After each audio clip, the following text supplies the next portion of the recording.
Ito po ang ating Jawlite Trax 4. Good for newborn up to 30 to 35 kg. Proven and tested na po namin to for big kids. This is already washed and ready to use na po. So wala po siyang faded, wala siyang discoloration. So every time na meron kaming ganitong stocks, tinatry ko po to make it sure sa lahat ng mga buyers po namin, makikita po nila na kayang-kaya po ang 30 to 35 kg. Okay, so again, this is proven for that weight. Ayan. So this is heavy duty. Okay? And ito po yung details po niya one by one. So unahin natin sa kanyang canopy, ayan, color gray, wala po siyang, again, faded, wala siyang discoloration. Adjustable yung kanyang canopy, ayan. And then, i-normal natin. Ito yung kanyang peekaboo. Ayan. Okay. So next natin, yung pagkakaupo niya, ayan, as you can see, malapad siya. And then footrest, pwede nyo siya i-adjust pag nakaupo si baby. Ayan. And then, dito yung kanyang footrest. Ito, leg rest by the way. And then, kapag higa nyo po siya, angat nyo lang po ito. Ayan. And then, adjust natin sa likod para ihiga siya. Ayan.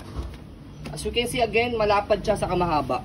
And then, harness pad kompleto, belt lock. Wala po siyang putol. Safe na safe si baby. Okay? So, next natin, as you can see, meron siyang 3 butas dito for newborn, toddler, and kids. Depende po sa laki ng baby po ninyo. Next natin, yung kanyang front handle. Ayan, meron din siyang kasamang pad. Press nyo na po itong both side kapag tatanggalin or lalagay si baby. And then, slide. Ayan. And then, sa paglagay, sasalpak nyo lang siyang ganyan. That's it. Next natin yung kanyang footrest, pati yung gulong sa harapan. Yan. Yung gulong niya, hindi siya nabubutas. And then, yung kanyang body frame sa left side. Ayan. So, sa maselang seller, pwede po ito sa mga maseselang mga buyers. Ayan.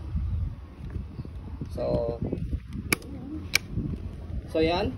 Naka-straight na siya para kung sakaling inaantok or nakatulog si baby, hindi na siya mag-swivel, pwede nyo pong ihele si baby. Ayan.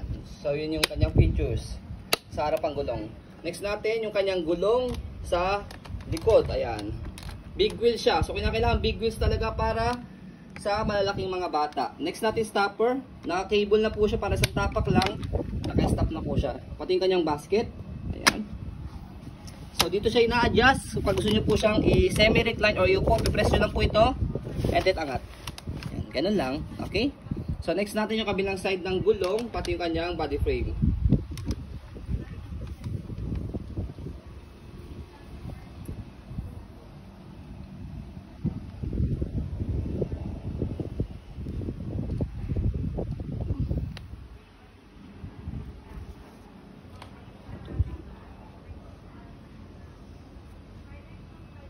Ayan. So yung kanyang handle napakaganda kasi leather na siya.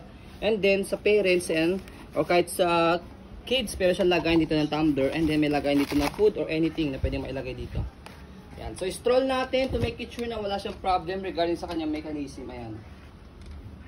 So recommended namin po ito again for big kids at sa gusto pong isang biling stroller lang dahil pang matagalan na po ito. Ayan.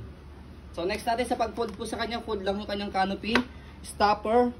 Ayan. Stop muna siya. Tapos, sa pinaka-upuan niya, meron siya dito note, fold strap. Yan. So, pe-press nyo po ito, pupush nyo po siya, and then angat nyo po ito. Pull. So, ganun lang. Meron siyang lock dito sa gilid. Automatic naglalak yan. Ayan. And then can stand alone.